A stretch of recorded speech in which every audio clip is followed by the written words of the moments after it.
So I'm an avid listener of Cash Call.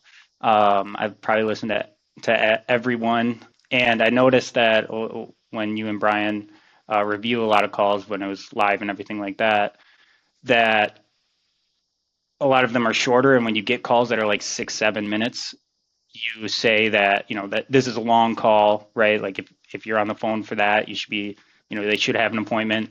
And so I was curious because most of my calls, if I set an appointment on the call, it's like at least 10 minutes. And I was curious if that's like me and I'm just having to, like, if I'm waiting too long to go for the close or doing something like that, or if that is kind of regular. Welcome to Cash Call, the #1 real estate sales podcast, where we cover real sales skills in real time, as well as industry vendors, lead providers, CRMs, websites, and top producing teams and agents across North America, all so that you can improve your business in 30 minutes at a time. Cash Call, everybody. Dale Archdeacon. I'm excited to have Jason Truthart with me. Did I pronounce that right, Jason? True heart, like just true heart. Yep. True Heart. Excellent. Jason Trueheart with us today. He has willingly submitted himself to get some calls reviewed because he'd like some feedback and some help on his sales technique. And I'm happy to do that today. Jason, why don't you introduce yourself? Tell us where you're from, where you sell real estate, and how long you've been doing it. Yeah, so I'm Jason. Located in Wisconsin, Madison area. I've been selling real estate since I got in like the end of 2020. I started like as an ISA. Didn't become like an actual agent until I think like halfway through 2021. And then actually I just got back into it because I got out and went to a different sales job, more like construction sales, like commercially, and then I came back in like the end of January. So Okay. Who do you work for? I see it on your shirt there. Tell us about Dan Chin Homes. Dan Chin Homes, yeah, we're one of the largest teams in the Madison area as far as like units sold and volume. So we got a good thing going on here. I don't know, we got like 10 agents or 10, 15 agents, something like that. Okay. Great. Excellent. So why don't we jump into it and start listening to some calls, man? And did you have any questions about lead gen, about calls, about dialing, about interactions that you would want to ask me before we start getting into talking about this stuff? Yeah, so I'm an avid listener of Cash Call. I've probably listened to everyone, maybe not a couple of the newer ones, but like everything on Spotify. Basically, that's there. And I noticed that when you and Brian review a lot of calls when it was live and everything like that, that a lot of them are shorter. And when you get calls that are like 6, 7 minutes, you say that that this is a long call, right? Like if you're on the phone for that, you should be, they should have an appointment. And so I was curious because most of my calls, if I set an appointment on the call, it's like at least 10 minutes. And I was curious if that's like me and I'm just having to, like, if I'm waiting too long to go for the close or doing something like that, or if that is kind of regular. So no, that's totally fine if it takes a little bit longer to get the appointment. I think as a general rule, when we see a call that goes beyond 5 minutes or so, 6, 7 minutes, then ideally it will end up in an appointment. Or I guess what we're saying is there's enough time there to get to an appointment if it Right. can be done, right? But Hmm. no, I mean some calls can take 13 minutes, 15 minutes, 20 minutes. God help us, 30 minutes to get an appointment and get everything out. And it also depends on the market that you're in. So in certain markets, people talk slower and they take a longer time to get to the point, or they are more roundabout in their conversational style. So, in the market that I'm in the Northeast, people will be much quicker to blow you off the phone or get to the point. And it's only the rare case where you run into somebody who wants to BS with you for a little while, right? Right. Anything under, say, typically 6 minutes or 7 minutes, we expect that an appointment either wasn't set or it was something where you already knew somebody and it was a nurture, or like it wasn't sort of an appointment out of the raw, if you will, right? There was already a preface there for having an appointment, or you got blown off, or they just wouldn't give it to you, or it wasn't a good call. Yeah. Usually, if it's too short. So does Gotcha. that help? Yep. Yeah, no, we're going to listen to your calls today, and I'm going to give you some feedback on your style, and I'm also going to give you some pointers on how you can have better calls. So I think that's the whole reason that you're here. And I got one. I mean, one of these calls that you submitted is amazing. It sounded really good, and I can tell that you've been listening to our techniques and strategies, and I can hear a lot of them in your call. So I'm going to save the best one for last. So Okay. let's jump into these and start listening to these calls now. So the first one I'm going to start with is somebody that had an agent already. Let's play that one.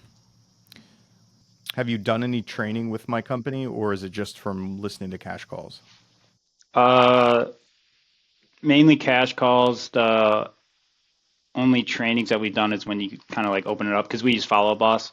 So when you open up the stuff that you do for all of Follow Up Boss, like the ghosted one that you just recently did, like text and stuff, I was on that, and then the one you did, um, I think last month or something like that.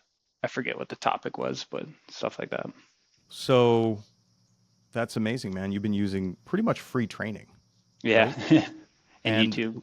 and it's made a huge impact in your ability. Hmm. That's excellent. How would you do you want to testify that the free training is done? What has the free training done for you, Jason? I mean, it's done a lot. I mean, yeah, when I first started, I mean, it wasn't all like obviously the team aspect of it is huge because we have a full-time ISA here. And when I first started, I was also sort of in an ISA role that eventually like went to an agent. So I sat next to him, and so I got to listen to him. And every time he was on a call, I'd basically like just listen and take notes. And I took a lot of that, and then a lot of the any of the free trainings I can get. I'm like always looking to learn and different stuff like that. So I'm always taking as much as I can. Excellent. All right. Yeah. So the one that I'm talking about says ghosted, then went with different agent. So I'm assuming you had that conversation with her, Yeah, I remember and those. Yeah. then you found out later that she went with somebody else. Yeah. So I originally had the conversation with her and it was going good. And then she had to like talk to her husband or check her husband's schedule because he has like a sporadic work schedule. And then she ghosted me for a few weeks. I finally got a hold of them. They're like, yeah, we went in a different direction for an agent. Yeah. Hello. Hey, Juliana, it's Jason here with Yanchin Homes. I'm calling because Dan asked me to reach out and thank you for checking out homes on our website. And I was curious, were you just browsing or were you looking to move soon? Okay. So we know we need to match the first word, which you didn't do, right? Yeah. Yeah, but you are using our intro, which is great, right? Are you just browsing or are you looking to make a move? So that's excellent. That's the script that we teach and one of the most impactful scripts that you can use. Get straight to the point. I have a question for you. You said you're an agent. Are you an ISA or something? Because when you open, you say, Dan asked me to give you a call. No, I am an agent. I got that from Sharon Srivastava, one like from Real, because we're Real Broker, so he does a lot of trainings and he calls it like the middleman technique or middleman frame. And it's basically just being like, hey, this person asked me to call you, so that's what I'm doing. So they're less likely to feel any contempt towards you, and because I'm doing it on behalf of somebody else. Like, Yeah, don't kill the so messenger type thing. I got you. Listen, I love Sharon. He's a great guy and he knows a lot. My argument against that is that after having trained a lot of ISAs and working with ISAs, when you give away your power and you essentially not only are you showing up as a salesperson, regardless of what Hmm. you say, and people don't like to interact with salespeople in the first place unless they want something. But if you then show up as a weaker version of a salesperson or of a salesperson who's not even the point of contact, who doesn't even really have the authority to talk to me, uh, it puts you in a worse position in as far as from my experience and my perspective. So Gotcha. here's what I would suggest. With anything, I always say if it works for you, keep doing it. What I suggest is maybe try a section of them or a sample of them where you do that strategy, where you play the middleman, and then do a sample of them where you don't, and you show up as you, full authority, full power, right? Yeah. not on somebody else's behest. So it's like, hey, yeah, I'm bugging you, I'm interrupting your day, but I'm full powered and I have the right to be here versus, hey, sorry, I'm interrupting your day. Oh, and I'm not even the point person, I'm a Gotcha. lackey. Yeah. So just try it, right? Try a sample of the two and get a decent number. Have 10 or 15 conversations in one way, have 10 or 15 conversations in another way, and see if it changes the energy of the people that you're talking to at all. Okay. That's what I would suggest. Likewise, this kind of dovetails with the concept of what is it called? Salutations, right? When you get into a conversation, hey, Jason, it's Dale. How are you today? Or hey, Jason, it's Dale with Amazing Realty. How are you today? That's a salutation. Hmm. And for a long time, salutation is a normal part of speech. For a long time, we were using salutations, but now there's so many spam calls, sales calls. There's Yeah. so many telemarketers out there that it's way better off if you just get rid of that salutation and go straight into it. Okay. Because really, what the prospect always wants to know is who are you, why are you calling me, and what do you want, right? And so because there's so many other callers out there, if we can get to it much faster, it's much more powerful. All right, so I'm gonna hit play. Well, I'm browsing, but we have a little bit more interest. But I have to tell you, if there's any way you can call me back, because I'm just out the door to run to work. Oh, yep. when I'm sorry to catch you at a bad time. When's a better time to reach you? Probably a better time today would be like after 3 o'clock. After 3? Okay, I can Yeah. definitely do that. I do have a meeting at Okay. 3, so it might have to be tomorrow, because depending on when I get out of that, because I might not get out of that meeting till like 6. Too late. Sure. Yeah. Oh, understood. That would be fine. No problem. Okay, I can do that. Real quick, I guess, so you said you were a little bit more interest. Within like how many months are you thinking you're wanting to move? I think you're doing really good here. You confirmed the fact that you're going to talk to her later. I think it got a little bit muddled around the what time. Yeah. I would have tried to talk to her that same day. If it just wasn't possible, I think that's totally fine. I might have more quickly moved to the when are they planning to move before I haggled over when and what time, because the likelihood that she's going to answer your call is very low. Yeah. Again, I mean, that's just how it goes, right? If what I know is if I let you off the phone, the likelihood that we're going to talk again is very small. And so I Yeah. want to try to get that all out right now. But otherwise, you're doing really good so far. I don't know. Anywhere probably 6 to 12. Okay. We're not sure. We do have an agent, so I should you be do? upfront about that. We do. Yes. So Oh, we do yeah. have an agent. So Yeah, no worries. I don't want to step on any toes. Do you have a signed agreement with them? we do not have a signed agreement with them. No. No, and we don't have anything approved yet from them. Okay. Don't have anything Okay. approved yet. Do you plan, I guess, do you plan on working with them, or do you plan on getting some like second opinions about what might be better for you on working for stuff like that? Okay. Now that was a really soft ask. So I think you did a good job going to have you signed anything with them. I heard you paraphrase. You said, oh, you have an agent. She said, yes, we do. So that's step one of what we teach. And we have a 4-step process that we teach. Do you know what the 4 steps are? Have you learned that before, Dan? Yeah. Yeah. Yeah. Paraphrase. And then I don't know the order, but ask if they have a signed agency, and then ask if they're committed to them. And then I forget what the fourth one is. It's something along those lines. So, oh yeah, benefit. Yep. What's the benefit of working with them? So here's the order, and I can hear you trying to do it. You did a good, you took a good college try at this.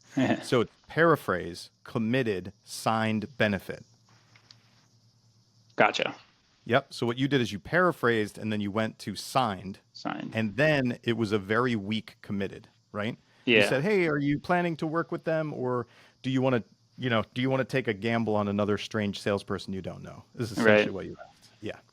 And so if I were to paraphrase it for you, it's sort of like, "Hey, complete stranger, do you want to work with those people that you already feel comfortable with and already feel safe and already know, or do you want to take a gamble on me, a complete stranger who, in a minute 38 seconds, called you out of the blue?" Right? That's what your close sounded like to a consumer. So good job that you stayed in there and tried to do it.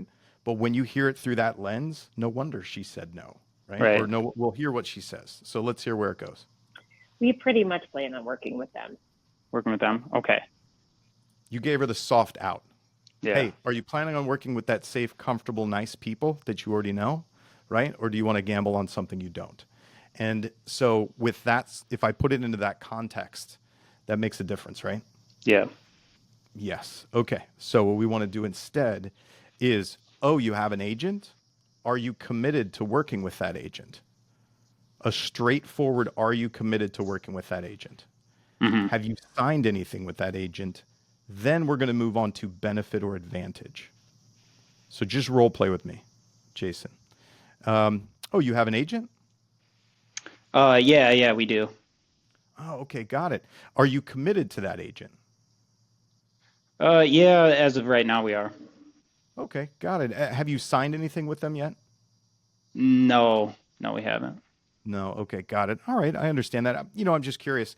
What's the benefit to working with that agent over any other agent in the market? Well, we, I mean, we've been working with them and they're doing a good job and um, we feel like, nothing's going wrong with it, so we feel like we're happy with working with them. Okay, got it. Great, thank you.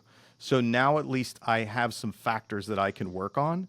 So what I know is that you have a level of trust and comfort, right? Hmm. And you're happy with them. It's like, why would I change? So I would have to present to you probably evidence of how our clients are very happy and secure with us and they feel a high degree of trust. And then I would also have to offer you something that's more cheaper, better, faster, easier on top to get you to consider even interviewing me or meeting with me or jumping on Zoom or having another conversation with me. So follow that pattern, right? Paraphrase, committed, signed, benefit. So let's Gotcha. hear how this goes. So she just said, yeah, we're going to work with them. That sounds good. Well, hey, I don't want to step on any toes, like I said. And please get rid of step on toes. Never say that again Why? because it is a very weak phrase to say, I don't want to Okay. step on other people's toes. You're a salesperson. You have to compete. Right. That's the point. And when you say, I don't want to step on toes, it sounds like I'm not going to offer you, I don't have services good enough to offer you that I should compete with the people you're already talking to, or Okay. that it's a popularity contest, right? This is not it's not a popularity contest who you hire to help you get the best possible deal on your dream home. It's not a popularity contest who you hire to sell your home and guide you through a difficult process and ultimately net the most money for your home. So that's why I want you to get rid of that phrase. Okay? Gotcha. Yep. Yep. Okay. Feel free. I'll text over my number so you can save it. And if you do end up deciding that you want to get like a second opinion and at least just have a sit down to see if, what we do and see if it would be a good fit going forward, I'm more than happy to do that for you. Now, in this call, based on what you did, do you know why she's working with that agent? No. Do you know what advantage she gets or Nope. benefit she gets out of working with? Do you know what's important to her about the agent she works with? Nope. None of that, right? Okay. That's why I'm fixing your process right now Right. because we exited a call with basically an offer that said, if it doesn't work out, come talk to me, the complete stranger that you know nothing about. Hmm. So, again, the next time you run into this, never leave a call where somebody says, I'm going to work with someone else without getting from them why they're going to do it that way and what difference or what advantage it makes for them, what the benefit is to them doing that decision. Okay. Good. Your instincts are good, right? Which is, hey, if it doesn't work out, here's my contact, give me a call.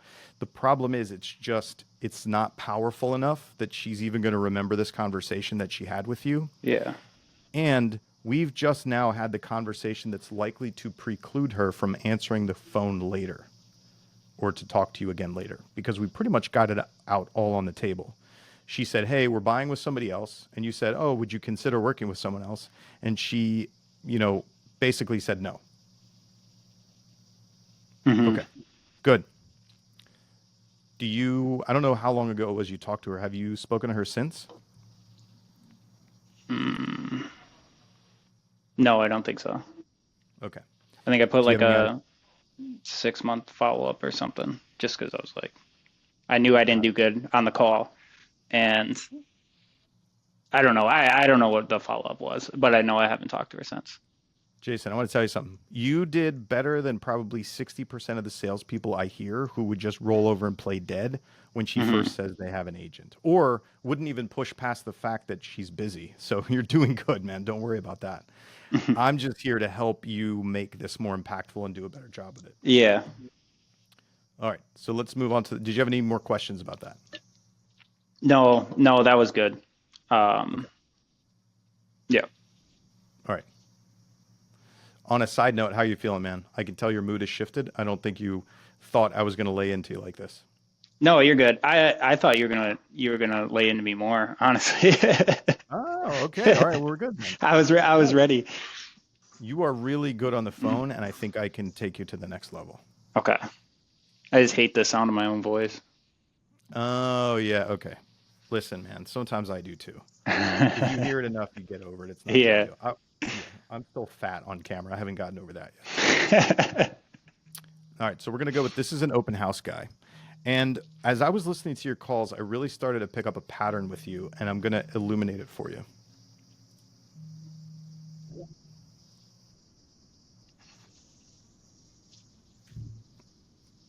Now, what word did he say?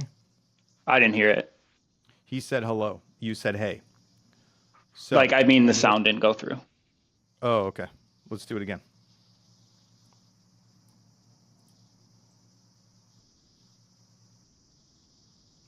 You hear it? You're not hearing the sound. No. I Oh, you know what? We're sharing the wrong screen. was gonna say the screen still says the last call. Yeah, okay. I'm also learning this software. Share screen. Open house. There we go. Now you should hear it. Hello. Hey, Eric. This is Jason with. You hear where you didn't match his first word? Yep. Yeah. And so I know that you've been through the training before, but for the listeners listening to this, I know it sounds petty, but it causes two things to happen. It causes you to be actively listening, and it also registers with the person that the lead that the words you use are matching versus the words not matching, right? So I love to just, I mean, we all sort of subconsciously can recognize when things don't match. And the other thing that you can never forget, what do you do for a living, Jason? Sell houses. You're a salesperson. Yes, exactly. You're a salesperson. Does anybody ever want to talk to a salesperson when they don't need something or don't have a question? No. No. Okay. So this guy answered his phone. He doesn't recognize the phone number, doesn't recognize the voice, probably assumes that it's going to be a salesperson. And then you're out of rapport by not matching the same word or the energy. That already breaks your rapport. I mean, we've already broken rapport because we're salespeople and we're calling people, right? So let's just try not to break it as much. And a cheap thing you can do is match the word, and it forces you to listen to what they're saying. Good? Yep. Okay. With Dan Chin Holmes from the open house today on Red Oak. Giving you a call because I was promised sellers I'd follow up here, and I was curious how close that home was to the one that you're looking to buy on a scale of 1 to 10. We are not interested at all. Okay. Now, I'm assuming you didn't get to talk to this guy while he was at the open house. No. I don't think Okay. so. Okay. And did you hear the way that he responded to you? Yeah. We are not interested at all. Yeah. Like he's almost mad about that house. So, two things. When you hear that, either this guy is super resistant to talking to salespeople, or he's got some kind of chip on his shoulder about talking to you in the first place, right? Or about this call, or about that house, or whatever he's got, whatever's going on. But you can hear there's an attitude here. So I want you to be aware of that. Now let's start listening to this through the lens of this guy has a chip on his shoulder or he has an attitude. Okay, not interested at all. Is there? No. Okay, I appreciate the honor. Oh, and I think that's a good question, right? Hey, how close was this home today to the what you're looking for? I think that's a really good question that you can ask. Honesty. Yep. Okay, not interested at all. Is there? No. Okay, I appreciate the honesty. Yep. Is there like some feedback that you could give on like why, so we can help out going forward? Yeah, sure. It's a nice house and everything like that, but it's just simply not what we are looking for right now. So what I think you could do is you could clean that question up just a little bit. Maybe hey, how does this house compare to what you're looking for, right? Or how close was that home to what you're looking for? We're not interested at all. Oh, wow, interesting. So how does it compare to the other homes you've been looking at, Okay. right? I think that could be a good, clear question to ask somebody. Mm-hmm. Uh-huh. We don't. Yeah, sure. It's a nice house and everything like that, but it's just simply not what we are looking for right now. Uh-huh. We don't have any kids. 4 bedrooms is a lot. It's just my wife and I and a dog. So Okay. Okay, got it. Did you check out any other homes? There was that one on Main Street here in McFarland. I might have gone straight to what kind of home are you looking for, right? Just to open it up and make it a more broad question rather than choosing one. I don't think it's a bad strategy that you're doing, but I have a tendency to prefer to keep things as open-ended as I can to get them to talk. Mm-hmm. And if I ask, what kind of home are you looking for? And he starts to shut me down and reject the salesperson, then I'm going to change my tack. But until then, I want to try to keep it as open as I can. And I don't know if you saw that one. That one was a little more of a smaller. yeah, and actually Smaller we're looking more outside of McFarland as well too. Oh, okay. We're looking What to a- get back to a more urban area. More urban area. Okay. Yeah. What parts of town do you really like? Downtown Madison. Okay. Now, I think that was a good question. What parts of town do you like? Because that starts to lead you into rapport type questions. And remember, this guy has a chip on his shoulder. So I think I know where this broke at for you. Like on the isthmus and everything, or? Yeah, that's actually where we were previously. Okay. We're Awesome. looking to get back there. Yeah. Oh, perfect. And do you own your home now, or are you renting? We do. No, we own a home. Okay. And do you have to sell in order to buy? We really haven't made that decision yet. We may hang on to it and use it as a rental property or something like that. But So you're asking a lot of functional questions in here. You're not asking rapport building questions. And this is something that I've noticed listening to your calls is you don't take enough opportunity to build rapport with people. And what that means is it's the soft conversations, right? The functional conversations are, do you own a home or do you rent? Do you need to sell your home in order to purchase? What neighborhood do you want to buy in? If you can take those hard functional questions and you can make them softer, or you can switch. So we noticed that he said he wanted to get back to the isthmus and called it a name, right? Yeah. And he said, we used to live there. So if I wanted to come up with some rapport questions, it could be, oh, God, what made you move away in the first place? Or how long did you live there? And you can also interject whether you've ever lived there, whether you have friends who've lived there or know somebody from there, or, you beat the lacrosse team who plays there. Whatever it is, like some kind of personal thing that you can inject there will increase the rapport. And knowing that this guy has a chip on his shoulder, we need to work on a little bit more rapport with him, because I believe that firing off these functional questions to him is what ends up breaking this call for you. And I'm going to show you here when that happens. It might be right here. I'm not sure. Again, we're not looking to move in the next month or two. It's going to be quite a while. We're not looking to move in the next month or two. It's going to be quite a while. When people say something like that out of context to your questions, it means that they're rejecting you as a salesperson. Meaning, you are presenting as a salesperson. I'm not ready for a salesperson. I'm going to reject you as a salesperson. And a big part of that is because you were too functional and not enough rapport building. Does that make sense? Yeah. Okay. You're asking all the right questions. It's just that you can't layer too many functional sales-oriented questions in at one time, especially if somebody's not ready to go. Yep. If Yeah. somebody said, hey man, we're ready to buy, ready to get moved, here's where we want to go, you can fire off a whole bunch of functional questions at them. That makes sense. Yeah, that's something that I know I need to do better on, is like digging deeper on stuff like that. Yeah, maybe this would help. If you start listening in each of your calls and think, how can I ask a question that has nothing to do with sales, that helps me in no way with sales at this point? You know, like unfortunately, some of the best salespeople I've ever seen talk about baseball or fishing, like until you want to puke, right? But Yeah. it works. And for some people it works and they build rapport doing that. So I'm not saying go to that extreme, but if you need, and I've worked with some salespeople in the past who needed some more of this. So as you go through the call, I want you to do this. You have to look for one thing about somebody or their story or what they're doing that you're going to ask about that has nothing to do with sales or won't help you in sales. Okay. How's that? Yeah. Good. I'm going to keep playing this. Okay. When you say quite a while, what do you mean? More than 12 months. Okay. Yeah, that's no worries. What is it that has, like, what's important about waiting 12 months to you? Now, functionally, that's the right thing to do.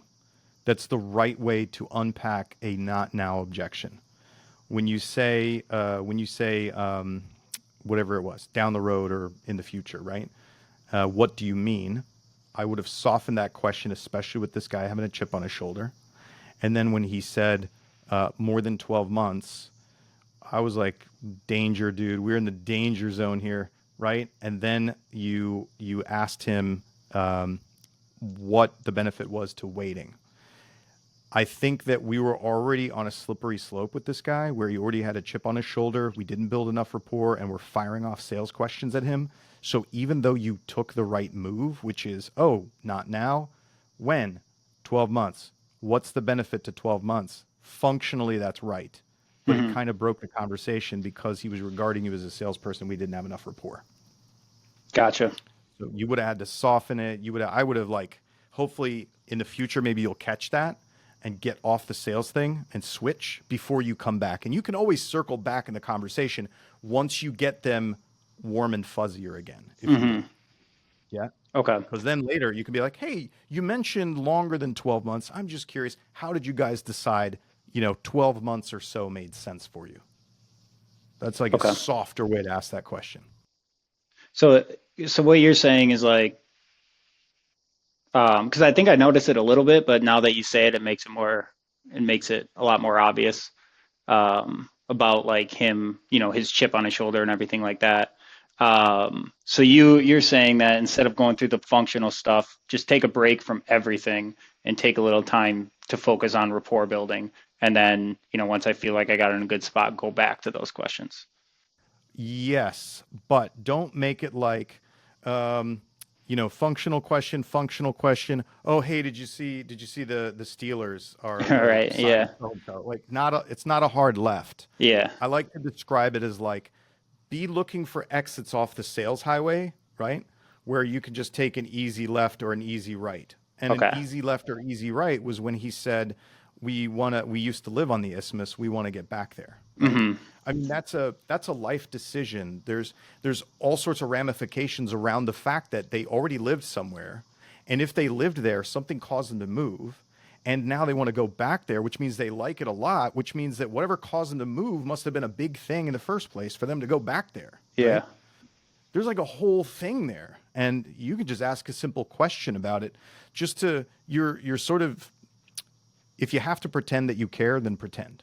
But yeah, if you like people and you think about their scenario, you're like, man, that's cool. So what did you love about the Isthmus so much that you want to go back?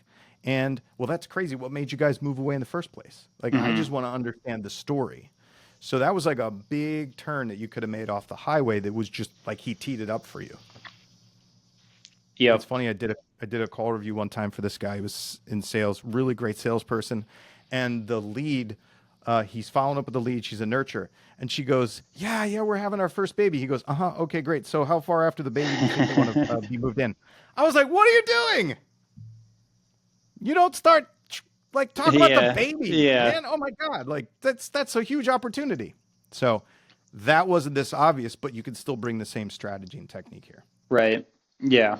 And I know like you've talked about that on Cash Call before where like you yourself because I'm sort of the same kind of not maybe not as bad as that guy but when it's stuff like that I'm just like oh cool how many bedrooms do you want right like how can I do my job you know what I mean like it's not like to say that I don't care sounds bad, but at the same time, I'm like, yeah, like what I care about is doing a good job for you. You know what I mean? Like I don't really care about your dog's name or something like that. You know what I mean?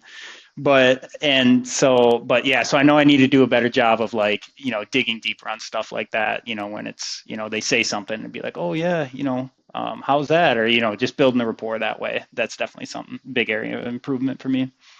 Yeah. Let me put it into context. Maybe this is easier to understand. What we're working on is we're working on consumers rejecting salespeople for the most Yeah. part, right? Consumers are rejecting salespeople. What do salespeople represent, Jason? What's the sole purpose of a salesperson to you as a consumer? To sell you something. To sell you something, to get you to make a decision or change your mind or sell you something, right? Mm-hmm. Yeah. So if you're rejecting the salesperson, what you can't reject is another human being who actually gives a shit about you or lets you talk about the things you like or desire or your thoughts or your feelings, right? That's much harder to reject. So that is the strategy. Yep. If you get the feeling that they're rejecting the salesperson, you got to switch out of salesperson. Yep. And that will make them like you better and it will help them take down the defenses and it will get them reattached to the conversation. Gotcha. Okay, good. All right, now let's see. Where did we end with this guy? It's just the sort of the way our timeline is with everything that we have going on in our lives right now and stuff. In fact, I'm kind of busy right now, so I'm going to have to let you go. I do appreciate the call, though. Yeah, no worries. No, I Okay. appreciate the feedback and giving it back or let me know here. I can let you go. Real quick, would you be offended if I followed up with you in the future to make sure we're not dropping the ball? If you want to send it through email, that would be fine. Now, listen to this through the ears of a consumer.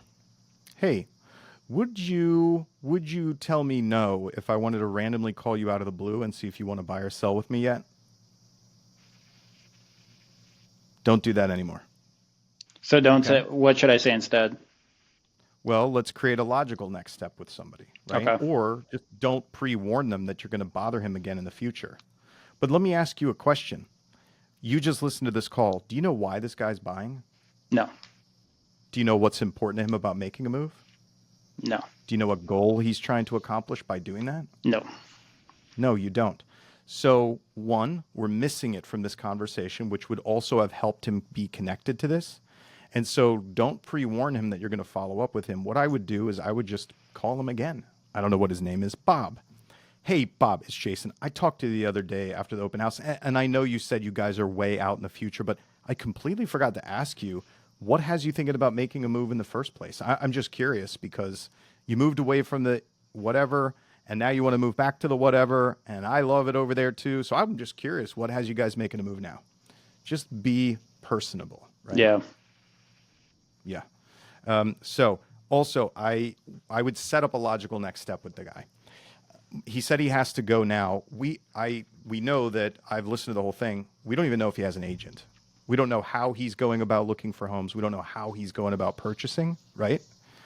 So I don't even know if he has an agent or not. And Mm-hmm. so what I probably would have done in this logical, to set up a logical next step, I would have asked him how he's going about looking for homes, right? And is it just open houses or whatever? And I've heard you on other ones get people set up on a portal to look at homes with you. So I would have seen if I could have gotten him onto a Zoom call with me so that we can be looking on the isthmus or whatever it is, because I'd say something like, hey, I know you're a little ways out, but if we jump on here, we look at the isthmus together, we start talking about things, it will cause me to keep you in mind in case anything pops up there before it hits the internet. Would you like me to put that in front of you? He's probably going to say yes. And you say, great.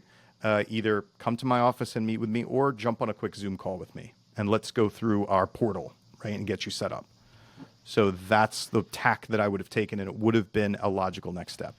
Now, let's say he's like, no, it's going to be 12 months out. We're not really interested. Can't do anything now.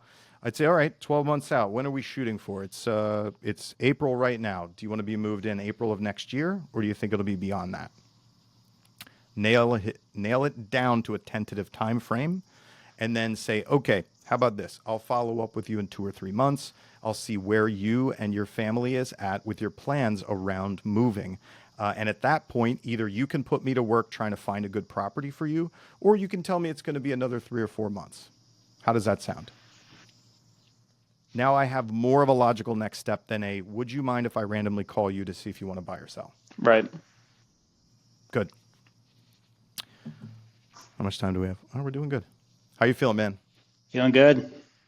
It's good? Yeah. Now let's talk about this one. I got to stop my share again.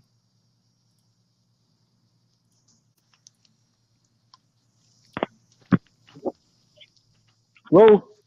Hey, Tim, Jason here in Homes. It is now a bad time? It's okay, but what's about?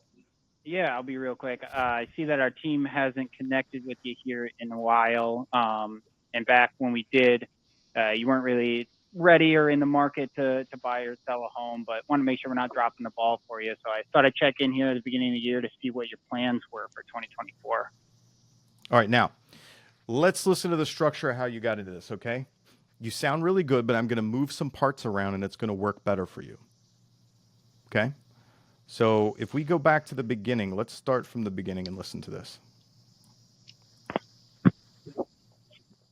Hello? Hey, Tim, Jason here with Dan Chin Homes. It is now a bad time? Okay. Now, every consumer wants to know, who are you? Why are you calling me? What do you want?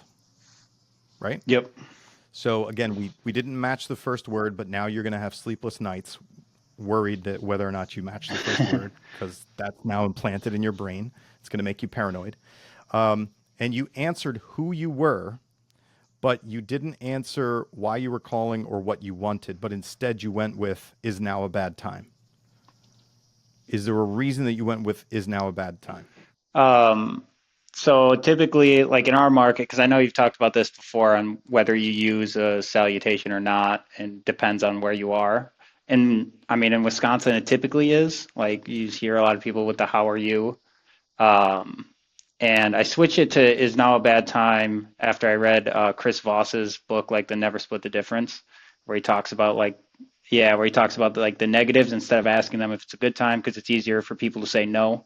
Right? So is now a bad time? No, it's fine. Right? So it kind of like brings the wall down a little bit. So I typically use that one, or I just won't say anything at all and I'll go into it. It kind of just, I don't know. I switch back and forth. Let me give you a rule.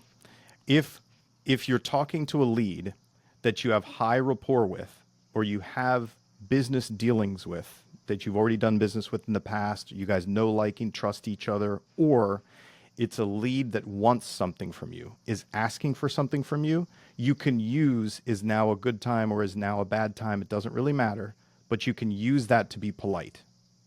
Okay? Mm-hmm. If you're talking to a lead that's not wanting anything from you and we don't have rapport with, and we're basically calling them out of the blue as a cold salesperson, do not ask that. Okay. Do not ask that, because the lower the rapport, or if they don't want anything from you, the easier it is for them to say, yep, now's not a good time, because you're just a strange salesperson that has no hooks in that. Right. Does that make sense? Yes. Okay. Yeah. So hopefully that clarity, love Chris Voss, love that concept. I would say to go further is, if you have rapport, if you are sort of inside the guard or they want something, you can ask that to be polite. If you're not inside the guard yet, no rapport, and you're a strange salesperson, avoid anything that gives them an opportunity to reject you, except for the script that we use, which is, are you buying now or just window shopping? Mm-hmm. Because we're using the objection that type of lead most likely gives anyway. Mm-hmm. And then they feel more comfortable. Okay, so don't do that. And then listen to what we did instead. You said, I know we spoke to you a while ago. You weren't in the market yet to buy or sell, right? So let me rearrange this. Here's how I want you to use what you already know. And tell me this. In this call, he introduces his wife or whoever it is, the partner Yeah. that's making the decision, right? Do you know if that was already in your notes? It wasn't. Okay. What did you have in your notes? I'm pretty sure basically all I got it. had was that we had like talked to him in the past, and um, I mean, I don't know the specifics, but basically they were thinking of moving, but they weren't ready yet for whatever reason, and it had been a while like since anybody had gotten a hold of them. I don't know the Okay. specifics of it, All but right. All right. So I'm gonna call you, and what I want you to do is I want you to use what you know up front faster. So ring, Jason. hello. Hello, Jason. This is Dale Archdeacon with Dan Chin Homes. It looks here like we spoke with you a while back, maybe a few months ago, and at that time you weren't quite ready to make a move to buy or sell, and we were supposed to follow up with you. So I just wanted to see, are you still in the market to purchase, or have you purchased already? Gotcha. So I just told you an entire story, right? Here's who I am. This is the reason that I have the authority or the right to be on a call with you. I know who you are. We interacted before. I've told you the story and I asked you what I want to know. Mm-hmm. All of that together, right? Because that's what they want to know anyway. They want to know, who are you? Why are you calling me? What do you want? So tell them the story and it will make sense. That sounds a lot better than what I How's that said.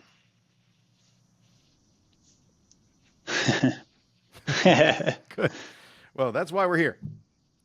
All right. So there's another thing in here that I wanted to point out to you. Let me see. Not decision maker.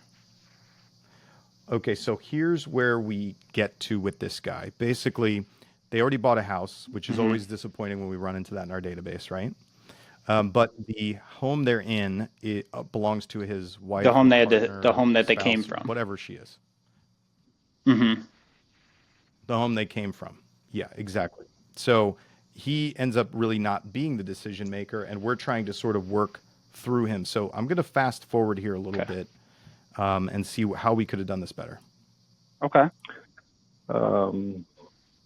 So it's a nice little quiet neighborhood. That's what we were looking for. That's awesome. You sell your home too? Well, it's Sherry's home, so it's Sherry. I didn't own that house. So. Oh, got it. But you did Sherry get it sold? Not yet. Not yet. Okay. Was she still looking to do that, or? Yeah, but it's her timeline and whenever she wants to. So she's got some things she wants to do with it first. So. Okay. What are some of the things she wants to do? Okay, so I don't know if that was it. Hold on. I didn't own that house. So. Oh, got it. But that's awesome. You sell your home too? Well, it's Sherry's home, so it's I didn't own that house. So. Oh, got it. But did Sherry get it sold? Not yet. Not yet. Okay. Was she still looking to do that, or? Yeah, but it's her timeline and whenever she wants to. So she's got some things she wants to do with it first. So. Okay. At this point, man, I know that we're not going to be able to really sell through this guy. And so is Sherry there, right? I want to know, is she there? I want to see if I can get her on the call with us, because we aren't really going to be able to go very far. And I can hear that this guy's like punting. You know what I mean? He's like, that's Sherry's thing. She's going to deal with it. So see if you can get her on the phone. Hey, is Sherry there? I'd just love to ask her some questions about the property, even if she isn't going to be selling in the near future. See if you can get in touch with her or talk to her. As soon as you realize that you're not talking to the decision maker, don't straight out ask, oh, can I call Sherry, right? But do it in a little more sly way like I did, which is like, oh, is Sherry there? I'd love to ask her some questions about the property, right? And you never know. I'd say probably 7 out of 10 times they'll put the person on the phone if they're actually there. Okay. And then you can talk to them. Yeah. Because if you keep trying to work through not the decision maker, pretty soon the not the decision maker is going to get tired of the conversation, and we're going to end up nowhere with them. Now, Okay. let's say you say, "Hey, is Sherry there? I'd love to ask her some questions." And he says, "Oh, no, she's not." I would try to arrange a time when you guys could talk. And so I'll teach you right now the get their phone number script. And it's like a tactic that we use. So let you role play, you pretend that you're the guy that we're talking to. Okay? Okay. So, hey, is Sherry there? I'd love to ask her some questions about the property, even if she's not going to be selling it in the near future. No, she's not here right now. Oh, okay, got it. Well, listen, like I said, I'd love to know about the property, see what she's planning on doing with it, maybe even give her some advice on how she can get the most money for it whenever she does sell it. So would you give her my info and ask her to give me a call? Yeah, I can do that. Okay, here's my number. Blah, blah, blah, blah, blah, blah, blah, blah, blah. You got that? Yep. Okay, excellent. Listen, if she gives me a call, I'll step out of whatever meeting I'm in or whatever's going on. So when do you think she'd be able to give me a call? Probably tomorrow around noon. Tomorrow around noon. Okay, great. I want to make sure that I don't miss it when it comes in. What number would she be calling from? Yep. Bang. Yeah. 60% of the time-ish, 60, 70% of the time, they'll give you that number. Sorry. Go ahead. I was just saying, I have heard you say that one before, and I've actually used that in the past. I don't think I've ever gotten it to work, but I've used it a couple times. But I was also like, it's like the first time I went out to use it, so I didn't say it as confidently, so that's probably why it didn't work. That's great. But I do remember because you talked about that on a past episode or something, and I did use that. It really works, but it only works if they really believe, like if they're walking through the scenario in their own heads, that they're going to give the info to the person and that the person is going to reach out, and I'm going to be sitting patiently waiting for the person to reach out. If we paint that whole picture, then they just flow with it, and they're like, "Oh, her number is blah blah blah blah blah blah blah," right? And you're like, "Great, thank you." Yeah, and then what I'd probably do is I'd get the person, if they give you the info, get them to commit as to when they're going to talk to the person next and give your info. And then what I would do on the back end after I end the call with them, I would wait probably 24 hours and then I would call the person. And I'd say, "Hey, I spoke to Jeb yesterday, right? And he said you might potentially be selling the house, and I just had a couple of questions for you. He said he was going to give you my info. Did he do that? Did he talk about me?" Yeah, and then move on with your conversation. Now, so give that a shot. Now, let's say that the guy's, he says, "No, Sherry's not here." You try your magic, get the phone number thing from him, right? And he's like, no, you sneaky salesperson, I'm not doing that.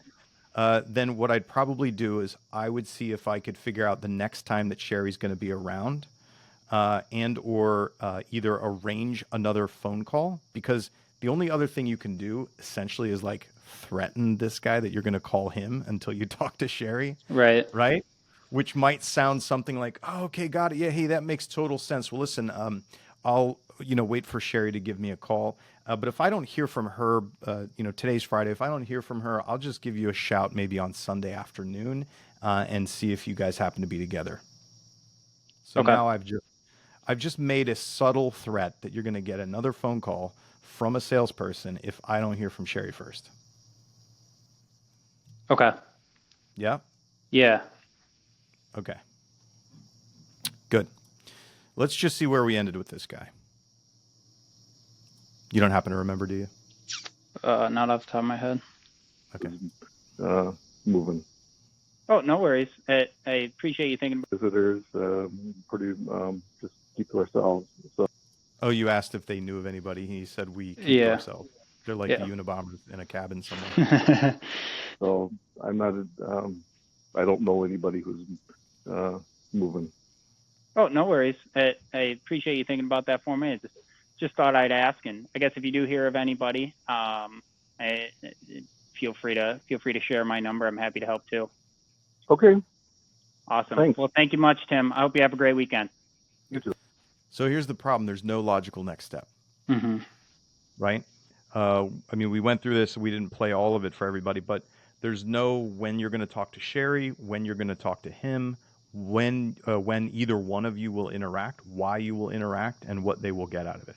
Hmm. So just as a reminder, never end the call without when we're going to talk, why we're going to talk, and what the lead is going to get out of it. So maybe that might sound something like, if you did nothing different in this call, except we punched up the end of this, you asked for a referral, he basically said, we don't know anybody. And then I might say, okay, great. Listen, I'd love to talk to Sherry about the property, whether or not she sells it now or down the road.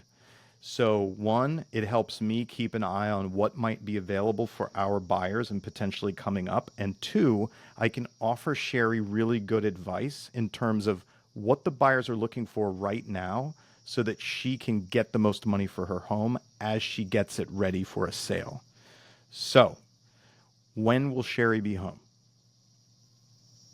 Yeah, I'm working on trying to set that next conversation.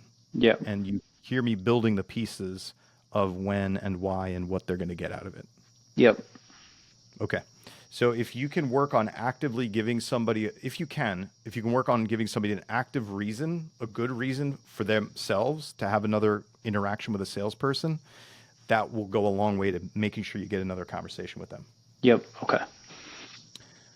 Jason, let's play. I want to play this call, man. And I know that you had titled it Bad Intro, which is funny because when I actually played this, you've done some really great stuff in this call, and I want to highlight that. So we're going to start from the beginning. Hello. Hey, Shelby. This is Jason with Stanchion Homes. It is now a bad time? No, this is okay. I'm at work, but I can talk briefly. Awesome. Yeah. Hey, Dan asked me to give you a call, and thank you for checking out homes on our website through realty.com. And I was curious, were you just browsing, or are you looking to make a move soon? Great intro, except we didn't match the first word. Mm-hmm. That was the only thing. And then you and I have just talked about the whole, I'm calling on this person's behalf rather Yep. than I'm the actual person. So if you want to change that and test out being the person, being the authority, I think that's going to help you out a lot. But otherwise, you really stuck the intro here. And she says she has a few minutes to talk. So right now she's open to talking to a salesperson. But I want you to listen to how this changes over time in this conversation. Oh, no, just browsing. Nothing. I'm not even really in the market, just seeing what's around. Okay. So not in the market. You're just seeing what's around right now. Okay. Yeah. Did you repeat what she said on purpose, or were you trying to think? I typically, when I'm thinking, I do it. Okay, got it. I kind of assumed that's what was going on. Mm-hmm. Be careful when you're doing that. I would rather, if you're thinking, I'd rather see you acknowledge them. And especially with somebody like this who's a long way out, it could sound something like, oh, that's great. Yeah, most people start there. Most of the people that come to our website, you're in the right spot. Just acknowledge her, right? That will also give you a little bit of time to think about your next question. And your next question is really good. It's what we teach, asking present tense questions. Real quick, do you live in the area now, or are you relocating? Good job, man. I live in the area. Yeah. Oh, okay. Awesome. And I guess if you were to, it sounds like you're not in the market now, but at eventually some point you will be. And at that time, where would you like to be, or like what areas are you looking around? Now, I think you're doing a really good job here, right? You tried to acknowledge that she's not doing it now. It will be in the future. And again, you asked her sort of what neighborhood she's interested in or where she wants to be. Here's the issue, though. I've listened to this call, and we fall out of rapport with her really fast. So if you were to go back and do this again, I want to point out to you, you know how we talked about you working on building rapport? Yep. Okay. What's a rapport question that we could have asked based on everything that she said so far? So after I ask her if she lives here and relocating, Mm-hmm. Yeah, what could you ask? like, where is she now, or how long has she been in the area?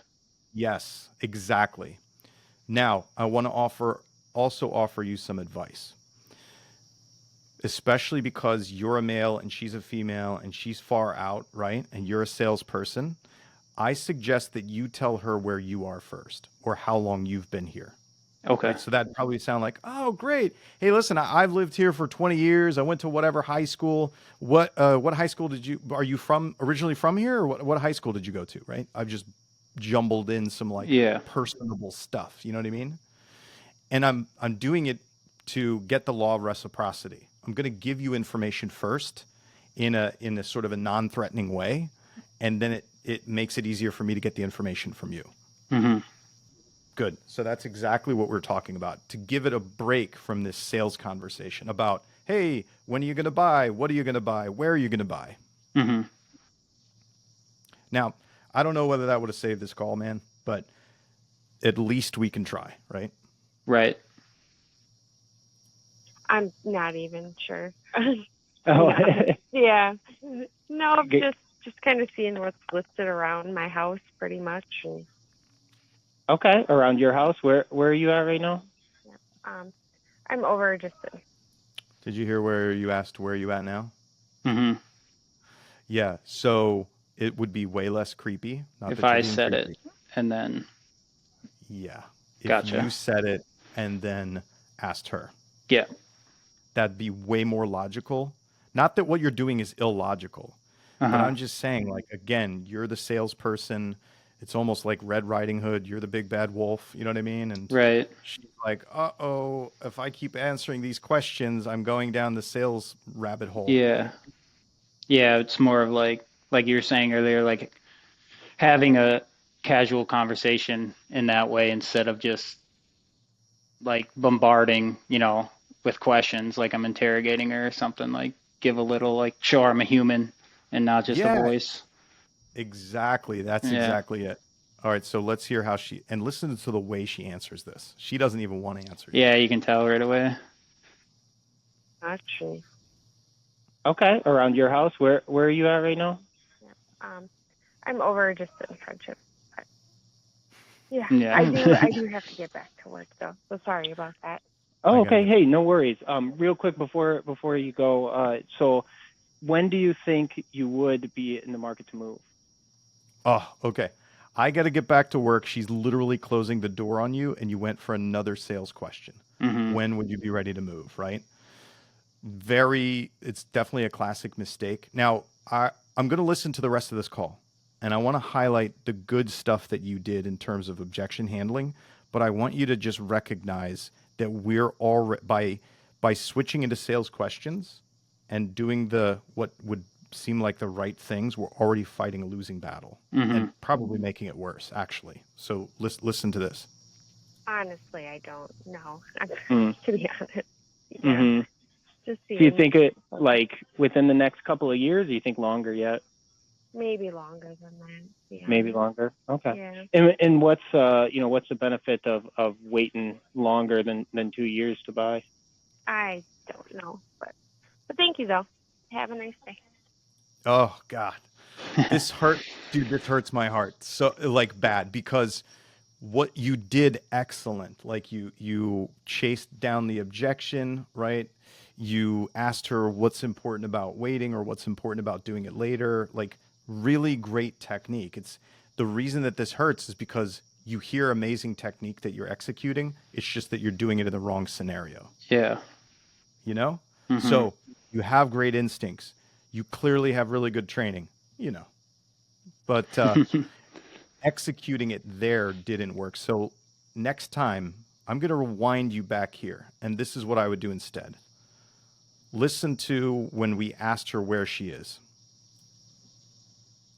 Okay. Around your house, where are you at right now? I'm over just in friendship. But yeah, I do have to get back to work though. So sorry about that. Okay. You hear that rejection? She didn't want to answer the question. She felt uncomfortable. This is totally like a sales conversation that she's not ready for. Mm-hmm. When you hear that and you feel that, I want you to be like, oh, whoops, I'm sorry. And I want you to do kind of a get real. And that might sound something like, oh, hey, listen, I get it. I can tell that you're not ready to talk to a salesperson, and I apologize if it feels like I'm wasting your time or trying to sell you something right now. I'm not doing that at all. I help 20 or 30 families a year, find their dream home and get into their new place. And usually every conversation starts just like this, when people aren't ready, but they're kind of kicking tires and looking around. And really, I just wanted to get some info from you so that down the road, when you are ready, if I happen to run across a great deal or the perfect home, I can put it in front of you. Is it okay if I just ask you a couple more questions about your scenario? Okay. Yeah. Yeah, that's A good. whole listen, let's be real about this. I'm a real person. You're not ready to talk to a salesperson. Totally get it. And then give her valid reasons for why she should continue a conversation with another real human being and what she'll get out of it. Mm-hmm. How's that sound? So yeah, that sounds good. My question is, so typically when people try to push me off the phone with stuff like that, like I try to make them do it at least at a minimum, like 2 times, if not That's 3. great. That's And that excellent. was only 1 right there. So I'm curious, like in the future, if it's no matter what, when they give you that first one to push off, like she said, I was at work in the beginning, but she's also like, yeah, I have some time. I am at work. Whatever. I Mhm. wouldn't really count that as like a push off. But then that was basically the first push off where she was like, yeah, I have to go. And then so typically I either do like, oh, real quick, or oh yeah, real quick before you hang up on me. And then I ask like, another question. A lot of times like you see it gains, 30 more seconds or something like that. But do you think instead, like obviously what I went into is bad, but go right into the get real, or is it kind of like a feel it out type situation? It's definitely a feel it out. If you listen to this call again, her energy towards you went from here all the way down to Down where to she would barely answer your question, Yeah. right? So if you think about it, the feeling, the energy of this call went like this really fast. And Hmm. so if you recognize that, if her energy was like this and she tried to blow you off, oh, hey, I'm busy, man, but we can talk about this later. Push in and try to stay, like Hmm. what you did. But her energy was like ear to where she Right. almost couldn't answer a question. Okay, that's where it's like, all right, let's be real here. I'm screwing this up, and you clearly aren't ready for me, and Hmm. this is not what I'm trying to do. Like I'm just another person. Here's what here's my purpose, and it's okay that you're not buying and you're not ready to talk to me. So Okay. that's why I'm suggesting that in this case. Yep. That makes sense.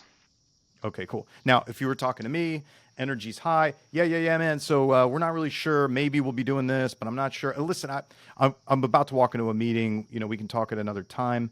Maybe you can get just a couple more questions, but Hmm. really at that point, you want to get the most important question answered that you can. Hmm. And I have a hierarchy of questions that I need answered. The very first question that I need answered is whether you're going to buy or sell, Hmm. because I want to know whether to follow up with you or not. So typically, if somebody's pushing me, I'm going to get, are you buying or selling? And then if I can, I might get, do you have an agent? And Okay. here's why. Because in the hierarchy of me following up with leads, if you're planning to buy or sell, I definitely want to follow up with you. If you, for instance, are going to buy a house with your mom, who's a 30-year veteran in real estate, and you are an admin on her team, I'm probably not going Yeah. to be as eager to follow up with you versus somebody who's like, oh, no, I don't have an agent. I'm not working with anybody, right? Okay, well, you are on my hit list. Yeah. Okay, excellent. But, again, it kills me that you were doing great strategy and technique. I'm hoping that in a recap here, you can hear how it was just applied to a situation where it wouldn't work. Hmm. Cool. Excellent. So, Jason, after all of that, man, what are some takeaways? There's a lot. I'm gonna listen to my calls more, that's for sure.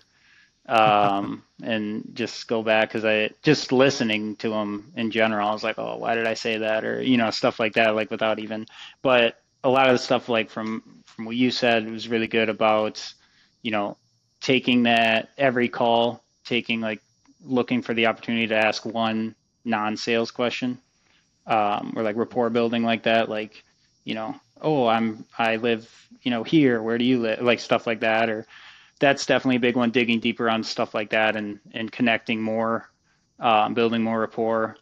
Um, the intros, as far as not saying I'm calling from somebody else, right? Saying I'm calling as me, not doing like the salutations or the, is it now a bad time? Just going into it, stuff like that. Um, I mean, I'm going to listen to it back. I'm sure there's more takeaways. I didn't take any notes right now because I wanted to be like here, but I'll listen to it back and take some notes. That's for sure. Yeah, you'll get to see it on video. Mm-hmm. Excellent. So, do you feel like this stuff's going to help you be able to stay in there longer and set more appointments? Oh yeah, for sure. Excellent. Great. How about let's do this question this way. Jason, what do you think these things will help you do? Definitely help me stay in there more and set more appointments. Excellent. Great. Well, thanks for coming on the show, man. Thanks for being vulnerable and letting the entire internet universe hear your calls, and you're doing great. And here's what I'd say. Anybody watching this, if you want to go through this and you want, Jason, how was it on a scale of 1 to 10? How bad was it to go through this? It wasn't that bad. Probably a 3, honestly. I thought it was going to be worse. I thought I was going to get called an idiot or say, why are you doing that? Or something like that. No, It's not bad. I realize that other shows on YouTube want to sensationalize stuff like that, but at its core, I really care about helping salespeople, and I'm not going to tear you down. That's not going to make your job any easier to Right. get out there and take rejection, which is a noble thing to do. And frankly, you're doing a really good job, man. Thank you. Yeah. So thanks for joining me, Jason, and I don't know, how do I close this out?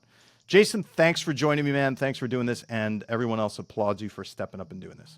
Thank you. I appreciate you letting me come on. So if you want to get your calls reviewed, if you want some direct feedback coaching on how you can improve, how you can basically get into a conversation better, handle objections, articulate your value, and close for appointments logically without getting shaken, without getting tossed off the phone, then hit us up at the link below where you can submit some calls and you can apply to jump on the show with us too. Thanks for listening to Cash Call today. If you like what you heard, come check us out at smartsalescoaching.com, and we'll be back again next week.